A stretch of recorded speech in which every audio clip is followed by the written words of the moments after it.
Welcome to Let Learn by Chethana Ramesh. Today, we shall watch the story An Astrologer's Day by R.K. Narayan. R.K. Narayan was one of India's foremost writers and also part of the great trinity of Indian English writers, along with Raja Rao and Mulk Rajanand, who began writing in the 1930s. He wrote 15 novels, 6 short story collections, mythology, and other prose. He also won a number of awards like the Filmfare Award, the Padma Vibhushan, and the Padma Bhushan as well. The story has 3 main characters: the astrologer, the astrologer's customer, and the astrologer's wife. The story begins at midday when the astrologer is seated under a tamarind tree in the town hall park.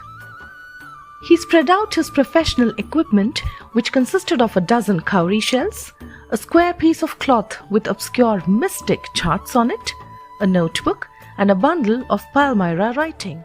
He wore a saffron turban around his head, his eyes sparkled with a sharp abnormal gleam, and his forehead was covered with sacred ash and vermilion. This color combination never failed to attract people to him. A variety of tradesmen attracted people in the park.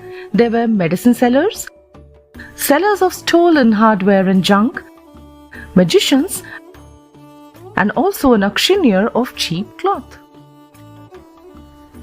Next to the astrologer was also a vendor of fried groundnuts, who gave his ware a fancy name each day, like Bombay ice cream, Delhi almond, and Raja's delicacy. A lot of people who flocked to him also dallied before the astrologer.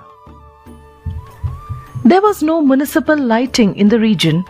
A bewildering crisscross of light rays and moving shadows suited the astrologer because he was not a real astrologer. He was as much a stranger to the stars as were his innocent customers.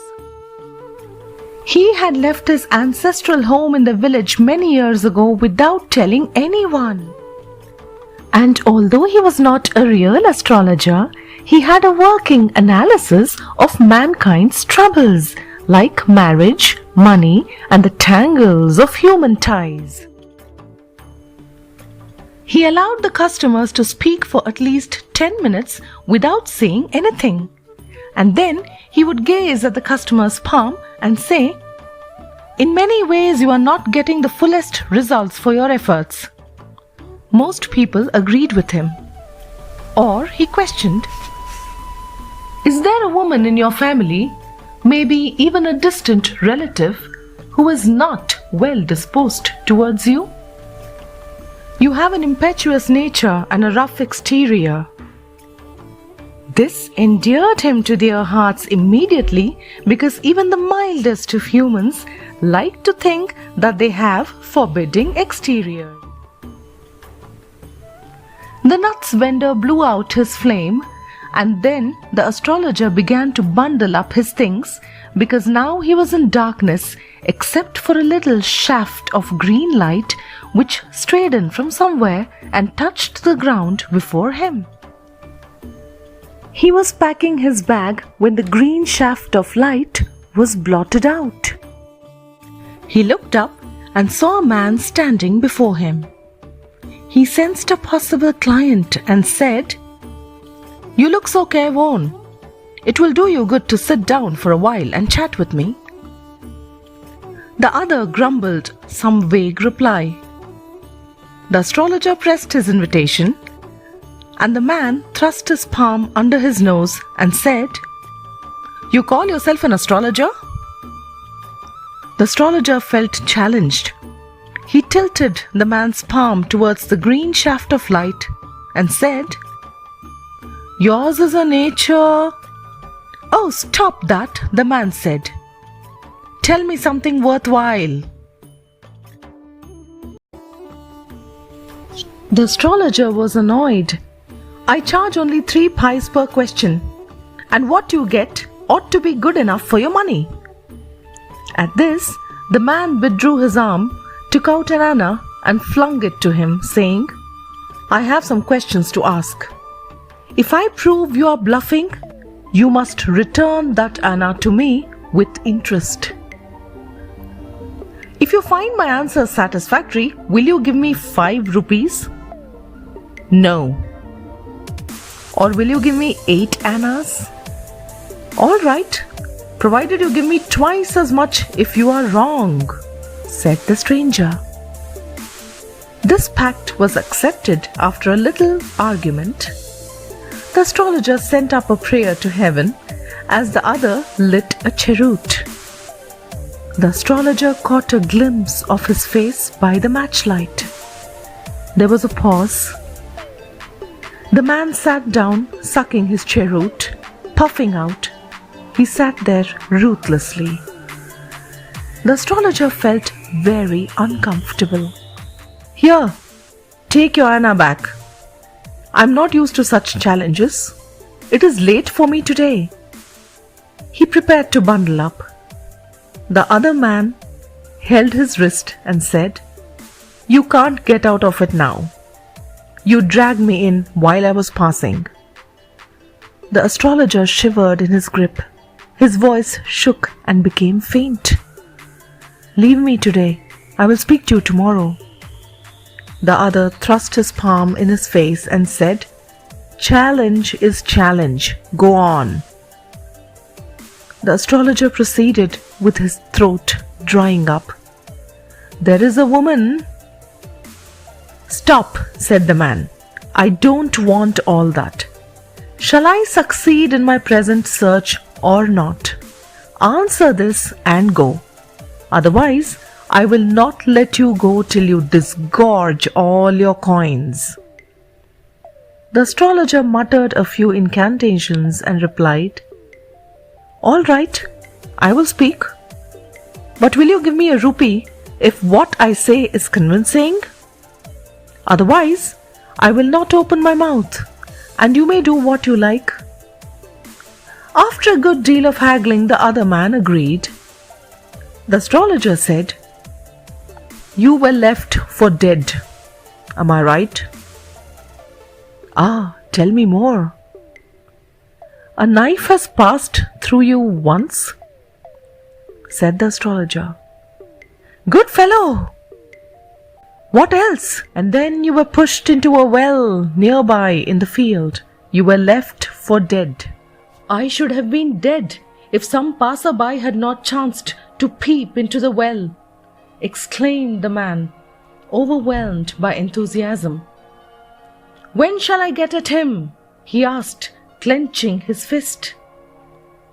In the next world, answered the astrologer.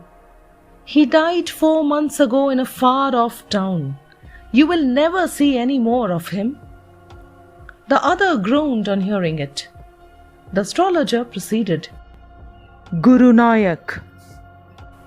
You know my name? Said the other, taken aback. As I know all other things, Guru Nayak, listen carefully to what I have to say. Your village is 2 days' journey due north of this town. Take the next train and be gone. I see once again great danger to your life if you go from home. He took out a pinch of sacred ash and held it out to him. Rub it on your forehead and go home. Never travel southward again, and you will live to be 100. Why should I leave home again? The man said reflectively. I was only going away now and then to look for him and to choke out his life if I met him. Guru Nayak shook his head regretfully. He has escaped my hands. I hope at least he died as he deserved. Yes, said the astrologer. He was crushed under a lorry. Guru Nayak looked gratified to hear it. The place was deserted by the time the astrologer picked up his articles and put them into his bag. The green shaft was also gone, leaving the place in darkness and silence. The stranger had gone off into the night, leaving the astrologer with a handful of coins. It was nearly midnight when the astrologer reached home. His wife was waiting for him at the door and demanded an explanation. He flung the coins at her and said, "Count them. One man gave all that." 12.5 she said, counting. She was overjoyed. I can buy some jaggery and coconut tomorrow. The child has been asking for sweets for so many days now. I will prepare some nice stuff for her. "The swine has cheated me. He promised me a rupee," said the astrologer. She looked up at him. You look worried. What is wrong? "Nothing." After dinner, sitting on the pure, he told her, "Do you know a great load has gone from me today? I thought I had the blood of a man on my hands all these years. That was the reason why I ran away from home, settled here and married you. He is alive." She gasped. You tried to kill? "Yes, in our village when I was a silly youngster.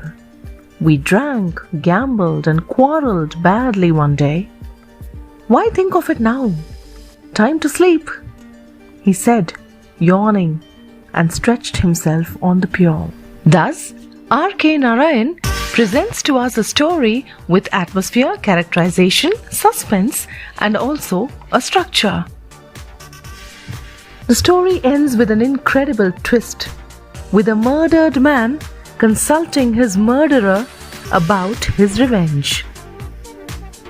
Narayan is a master of irony and satire.